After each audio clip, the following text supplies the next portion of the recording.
आनापुंज। Bulletin की शुरुआत बड़ी खबर के साथ सुकमा से आ रही है, जहां पर सुरक्षा बल और नक्सलियों के बीच मुठभेड़ हो रही है।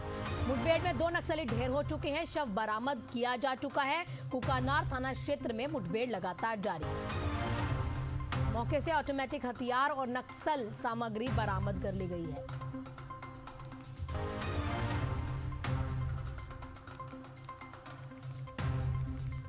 बड़ी खबर सुकमा से, बड़ी जानकारी। सुरक्षा बल और नक्सलियों के बीच मुठभेड़ हुई, इसमें 2 नक्सली ढेर कर दिए जाते हैं और शव भी बरामद कर ले गए हैं। मौके से ऑटोमेटिक हथियार और नक्सल सामग्री बरामद कर ली गई है।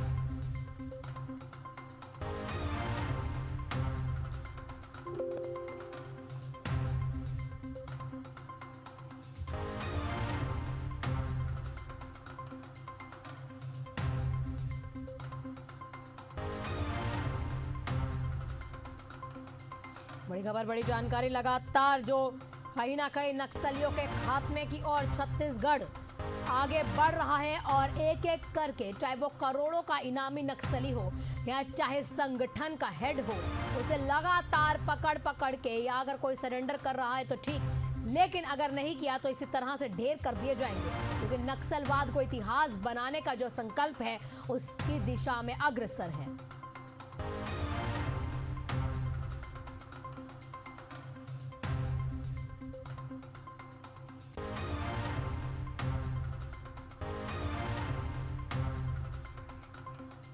हमारे साथ हमारे सहयोगी गौरव जुड़े हुए हैं अधिक जानकारी के साथ। गौरव, क्या कुछ अभी तक का अपडेट आपके पास, और आप ये जो लाइव हमें दे रहे हैं क्या उसी इलाके से लाइव दे रहे हैं?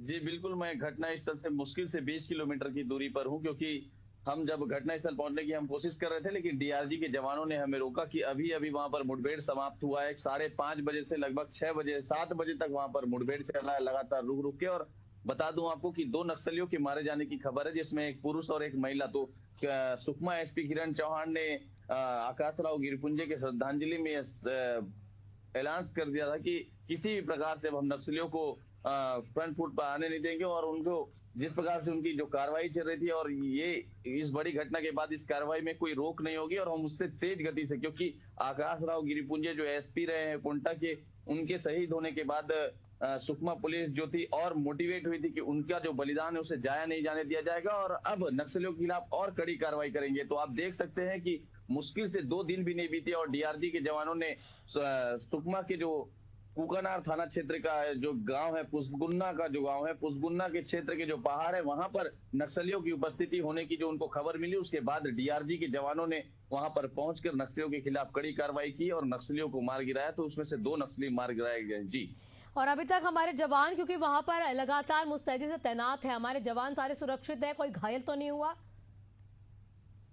जी, जितने जानकारी निकल करके आ रही है, जवानों को किसी प्रकार का कोई नुकसान नहीं हुआ है और सारे जवान सुरक्षित हैं। डीआरजी की टीम को पुसगुन्ना के पहाड़ों में नक्सलियों की होने की सूचना मिली, जिसके बाद डीआरजी की टीम सुकमा पुलिस अधीक्षक किरण चौहान के नेतृत्व में, उनके मार्गदर्शन में वहां पर पहुंची, और जवानों के पहुंचने के बाद जैसे नक्सलियों की इस बात की आहट हुई कि जवान अब उनके करीब है, तो उनकी ओर से फायरिंग शुरू हो गई, और फिर जवानों की ओर से भी जवाबी फायरिंग शुरू हुई, और दोनों तरफ से लगभग 1.5 से 2 घंटे लगातार फायरिंग के बाद फिर जब वहां पर फायरिंग बंद हुई, तब जब जवानों ने क्षेत्र की सर्चिंग की तो पता चला कि 2 नक्सलियों के वहां पे शव प्राप्त हुए, और अभी भी इलाके की सर्चिंग जारी है। हम घटना स्थल पर पहुंचने की कोशिश कर रहे थे, लेकिन जवानों ने हमें रोका कि अभी इस वक्त घटना स्थल पर पहुंच जाना सही नहीं है, क्योंकि अभी आप देख सकते हैं मैं नेशनल हाईवे के किनारे खड़ा हूं, और यहाँ से लगभग 25 से 30 किलोमीटर दूर अंदर गांव में है जो मुठभेड़ स्थल है, पुसगुन्ना का पहाड़ है, वहां पर मुठभेड़ हुई है। तो वहां पर जवानों ने हमें जाने, लेकिन गौरव ये भी समझना चाहेंगे, जो लोग ढेर किए गए हैं, जो नक्सली ढेर किए गए हैं, क्या इन पर कुछ इनाम भी था,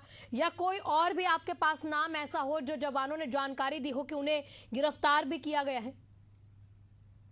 जी, जो जानकारी निकल करके सामने आ रही है, पुसगुन्ना एरिया का जो एलओएस कमांडर था, उसके मारे जाने की खबर आ रही है। तो अभी तक पुलिस ने इस बात की जानकारी नहीं दी है कि कौन वह नक्सली था, कितना उसके ऊपर इनामी राशि घोषित थी। बस ये जानकारी निकल करके आ रही है कि एलओएस कमांडर था पुसगुन्ना एरिया का, उसके मारे जाने की खबर आ रही है, और उसके साथ साथ एक महिला नक्सली के भी मारे जाने की खबर निकल कर आ रही है। निश्चित ही जब उन दोनों नक्सलियों को जिला मुख्यालय में लाया जाएगा और उस 100 की शिनाख्ती होगी, तब यह जानकारी निकल करके सामने आएगी कि कौन है वो नक्सली और उसके ऊपर कितना इनाम था, और किन किन बड़े नक्सली जो अभियान की उसमें शामिल था। ये जानकारी ठीक और है, आप नक्सली गौरव के नजर बनाए रखिएगा, आपसे तब- लगातार अपडेट लेते रहेंगे। आपका बहुत बहुत शुक्रिया तमाम जानकारियों के लिए और ग्राउंड से कहीं ना कहीं हमें रिपोर्ट देने के लिए।